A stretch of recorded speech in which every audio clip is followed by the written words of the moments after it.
Donald Trump ने फिर कुछ बयान दिया है। सबसे पहले अपने दर्शकों को बता दें कि आखिरकार डोनाल्ड ट्रंप की तरफ से एक बार फिर से ईरान को कोई धमकी दी गई है। वार्ता फेल होने के बाद ट्रंप को कि ईरान को धमकी भी सामने आई। देखिए, जिस बात की आशंका हम लगातार कर रहे थे कि डोनाल्ड ट्रंप फिर कुछ कहेंगे, और वार्ता खत्म होने के बाद कहा जा रहा है कि समुद्र से ईरान की घेरेबंदी का विकल्प ये उन्होंने फिर से कहा है कि देखिए, पहले भी 2 डिस्ट्रॉयर्स कर भेजे गए थे और फिर कहा गया कि ईरान ने जब ड्रोन्स भेजे तो दोनों डिस्ट्रॉयर्स वापस चले गए। तो जहां युद्ध तो जनवरी फरवरी में क्या कर रहा था, ये घेराबंदी कर रहा था यार, कोई ऐसी बात नहीं है।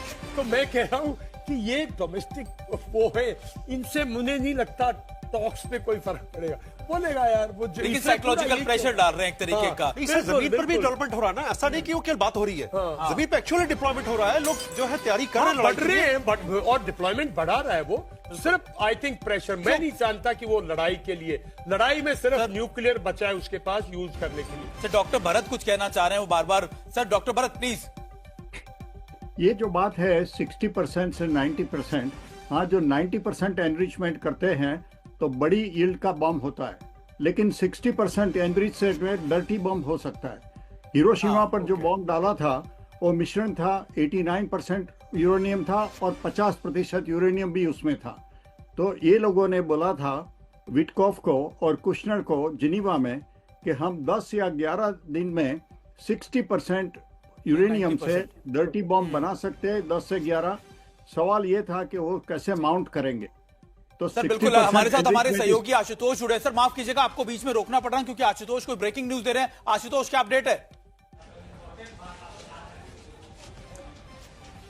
बड़ी खबर यह है कि अमेरिकी राष्ट्रपति डोनाल्ड ट्रंप ने अपने ट्रूथ सोशल पर एक आर्टिकल दरअसल पोस्ट किया है। इसे आप अमेरिका की पहली प्रतिक्रिया मान सकते हैं। इस्लामाबाद टॉक्स फेल होने के बाद अमेरिकी राष्ट्रपति की यह पहली प्रतिक्रिया है और इस प्रतिक्रिया में सांकेतिक रूप से उन्होंने ये कहा है कि we have option for a naval blockade of Iran. सीधे सीधे संकेत में समझिए, कड़ियों को जोड़ लीजिए। बीती रात अमेरिका के 2 डिस्ट्रॉयर लेवल के जो बैटलशिप हैं वो हॉर्मुज को वहां से ट्रांजिट किया था। इसकी जानकारी सेंट्रल कमांड ने दी थी। उसी के साथ साथ जो दूसरी एजेंसियां हैं उन्होंने इसको कंफर्म किया था। सेंट्रल कमांड ने औपचारिक रूप से कहा कि हम नेवल माइन को हटाने का काम कर रहे हैं, माइन स्वीपिंग कर रहे हैं। ईरान ने कहा नहीं, ऐसा नहीं हो रहा है, लेकिन ये औपचारिक बयान था। और अब से ठीक 3 मिनट पहले राष्ट्रपति ट्रंप ने ट्रूथ सोशल पर एक आर्टिकल पोस्ट किया। अगर हम वो तस्वीर भी दिखा सके किसी तरह, उस पर उन्होंने लिखा है कि we have option for a naval blockade of Iran. सीधा सा मतलब है कि अमेरिकी राष्ट्रपति ने अपनी मंशा सीधे साफ कर दिया। या फिर कुछ हलचल भी है क्या वहां पर, उनकी नेवी जा भी रही है?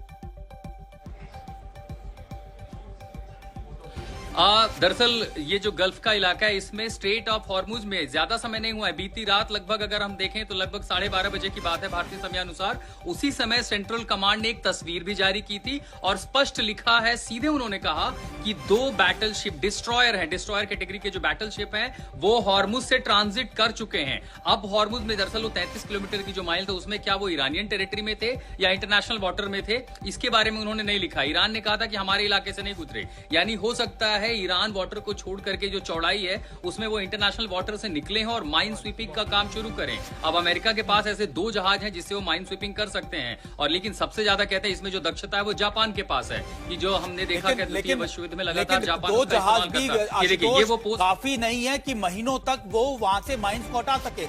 ऐसा नहीं है कि अगर आपने 2 माइन स्वेपर लगा दिए तो आप 2 दिन के अंदर, 4 दिन के अंदर माइंस को हटा देंगे। 33 किलोमीटर का एरिया है और आप मानिएगा कि डेप्थ कितनी ज्यादा है उस सी की। ये बहुत बड़े आप कह सकते हैं कि एक बड़े क्वेश्चन मार्क है कि अमेरिका की इंटेंशंस को लेकर भी, कि देखिए अमेरिका सच में माइन स्वैपिंग करना चाहता है यहां पर या फिर वहां पर अपना डोमिनेंस जमा देना चाहता है। हमारे साथ सूरत वाला साहब भी है। सूरत वाला साहब, देखिए अमेरिका की तरफ से, डोनाल्ड ट्रंप की तरफ से एक बार फिर से वो धमकी भरे लहजे के अंदर दोबारा से ईरान को चेतावनी दी गई है।